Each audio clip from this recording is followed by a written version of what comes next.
It's a letter from 2019 and it does not mince words, gets right to the point, makes a very, very clear sort of heartfelt point. A lot of conviction here. Dear Mr. President, we are writing in advance of your scheduled meeting with Hungarian Prime Minister Viktor Orbán to express concern about Hungary's downward democratic trajectory. In recent years, democracy in Hungary has significantly eroded. The country has experienced a steady corrosion of freedom, the rule of law and quality of governance, according to virtually any indicator. Under Orbán, the election process has become less competitive, and the judiciary is increasingly controlled by the state. Press freedom has declined. The letter goes on to say, quote, "We urge you, Mr. President, to not diminish the importance of democratic values in our bilateral relationship with Hungary." That letter decrying the downward democratic trajectory of the nation of Hungary under Viktor Orbán. Very straightforward letter, very clear, a lot of conviction there. It was signed by then U.S. Senator Marco Rubio in 2019.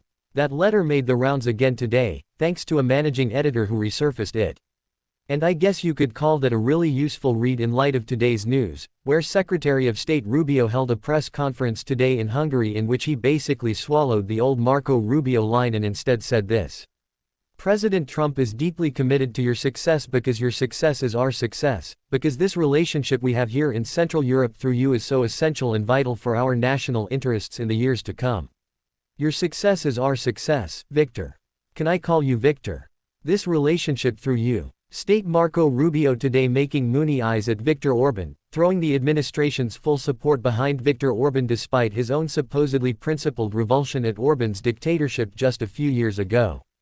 Presumably, be clowning oneself like this is what wins you favor in the Trump administration. It's presumably part of why Marco Rubio has all the jobs in the Trump administration. In addition to being Secretary of State, which used to be a full-time job, he keeps getting other jobs on top of that. Like, for example, the head of USAID and the head of the National Archives, and also running the National Security Council. You might remember President Trump slashed the National Security Council last year. It seemed at the time like he might be getting rid of it because he didn't quite understand what it was for. But around the time that he set fire to it, he put Marco Rubio in charge of its smoking husk. What is the National Security Council supposed to be about? Oh yeah, it is basically supposed to handle interagency communication, interagency coordination, interagency conflicts around national security issues. That's all, like say the kind of thing that came up in El Paso last week. Customs and Border Patrol officials took a laser gun from the Pentagon and started firing it into the sky near the El Paso airport. The FAA is responsible for civilian aviation. They apparently had no idea what was going on. They freaked out and announced that the El Paso airport would be closed for 10 days for special security reasons. What is going on here?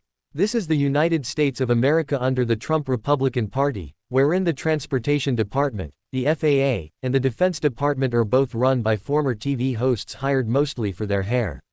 What happened here is CBP took a Department of Defense laser weapon and started firing it over an American city without notifying the people in charge of what's over an American city. Top administration officials first claimed that the El Paso airport closure really was a security thing in response to a sudden incursion of drones across the border from Mexican drug cartels. Of course, that was not true. It turns out it really was CBP firing a military laser into the air.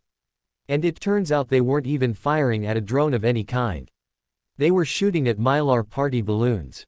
Happy Valentine's Day. Among the many other things going on with this story, in a normal government, if something like this happened, you would have resignations from a cabinet official in charge of the Department of Transportation, the Department of Defense and the Department of Homeland Security. All the relevant agency heads would resign and never surface again in public life. In this case, and among the many other things going on with the story, it kind of does seem like an effective National Security Council might have helped in this instance. Interagency communication and conflicts related to national security. National Security Council might have been a good to conflicting kind of, oh well. Too bad the guy in charge of it was just busy with his other day job, which is licking the boots of foreign dictators.